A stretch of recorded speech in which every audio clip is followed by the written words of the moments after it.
السلام علیکم دوستو، ہم لائے ہیں آپ کے لیے ایک نئی ویڈیو اور آپ دیکھ رہے ہیں دی ریئل وائس۔ دوستو، ایک سوال ہمارے درمیان بہت اہمیت کا حامل ہے، اور وہ سوال یہ ہے کہ ہمارا خالق کون ہے اور کون ہے جو اس کائنات کو چلا رہا ہے، یا کائنات اپنے آپ ہی چل رہی ہے، یا اس کائنات کو ایک خدا چلا رہا ہے، یا وہ ایک سے زائد ہے۔ یہ سوال انسانوں میں بڑی دیر سے موجود ہے اور لوگ الگ الگ مذہب میں اس عقیدے کو لے کر بٹے ہوئے ہیں۔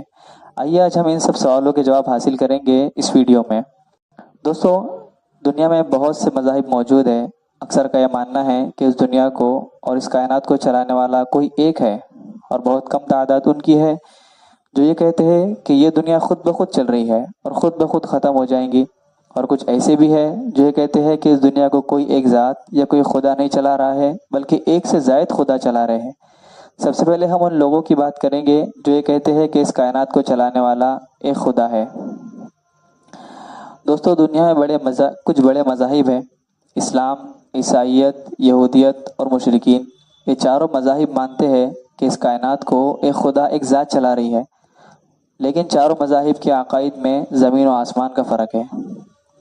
مذہب اسلام یہ کہتا ہے کہ اس دنیا کو چلانے والا ایک اللہ ہے، اور اللہ ہی اس کائنات کو چلا رہا ہے، اس دنیا کے ہر ایک نظام کو چلا رہا ہے، اور وہی ہر چیز کا خالق و مالک ہے۔ ہر چیز اسی کی مرضی کے بغیر نہیں ہوتی۔ اور عیسائی مذہب کے لوگ بھی ایک خدا کا تصور رکھتے ہیں۔ یہ وہ قوم ہے جن میں عیسیٰ علیہ السلام کو بھیجا گیا تھا، یا عیسیٰ علیہ السلام کو اللہ کا بیٹا اور مریم علیہ السلام کو اللہ کی بیوی مانتے ہیں، نعوذ باللہ۔ اور یہود مذہب کے لوگ بھی خدا کا تصور رکھتے ہیں، اور ان میں بہت سے نبیوں کو بھیجا گیا۔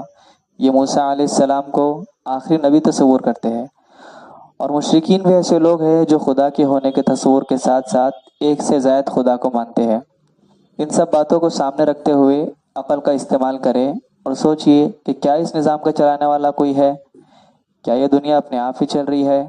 تو یہ سوال پیدا ہوتا ہے کہ دنیا میں سب کام جو انسان کر رہا ہے وہ خود بخود ہو رہے ہیں، یا پھر اسے کوئی چلا رہا ہے، یا اسے کسی طاقت کی ضرورت ہوتی ہے؟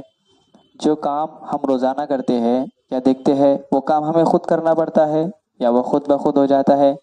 آئیے اسے ہم مثال کے ذریعے سمجھتے ہیں کہ ایک کار ہے، اگر اسے چلانا ہے تو اسے چلانے کے لیے چلانے والے کی ضرورت ہوگی یا پھر کسی طاقت کی ضرورت ہوگی، اگر وہ خود بخود نہیں چل سکتی۔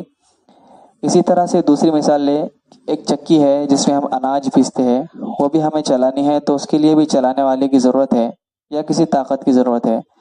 یا پھر ہم یہ سمجھیں کہ کوئی شخص ہے، سمندر کے کنارے ٹہل رہا ہو، اور اس نے دیکھا کہ درخت اپنے آپ کٹنے لگے، اس کی تختیاں بننے لگی، اور پھر وہ ایک دوسرے سے خود بخود جڑنے لگی، اور وہ دیکھتے ہی دیکھتے ناؤ بن گئی اور خود بخود سمندر میں اتر کر چلنے لگی۔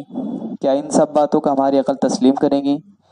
دوستو، ان چھوٹی سی مثال سے یہ بات سمجھ میں آتی ہے کہ کوئی بھی چھوٹا کام ہو یا بڑا کام، اس کو کرنے کے لیے، اس کو وجود میں لانے کے لیے کسی نہ کسی طاقت کی ضرورت ہوتی ہے۔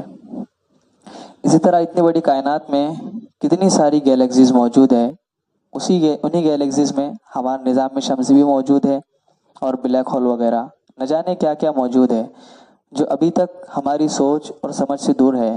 اور پھر ہمارے دنیا میں کتنا بڑا نظام شروع ہے، سورج کا نکلنا، اس کا غروب ہونا، رات اور دن کا آنا، موسموں کا تبدیل ہونا، اتنا بڑا سمندری نظام، اور انسانوں کی پیدائش اور موت کا نظام، یہ سب کیا خود بخود ہو رہا ہے؟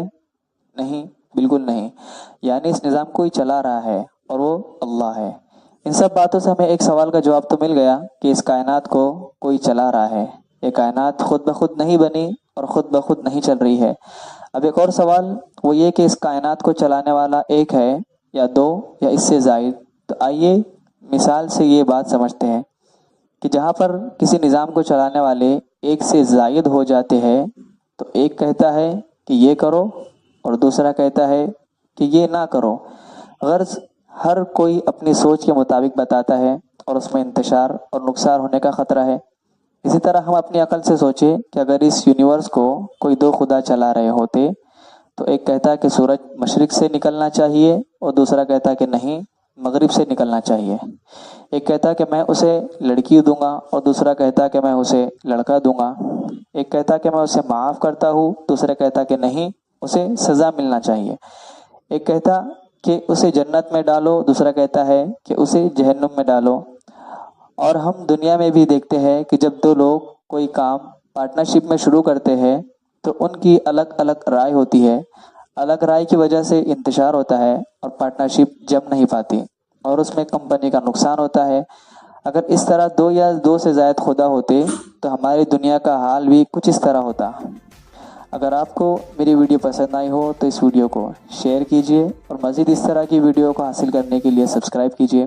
اب ملاقات ہوگی نئی ویڈیو میں، تب تک کے لیے اللہ حافظ، السلام علیکم۔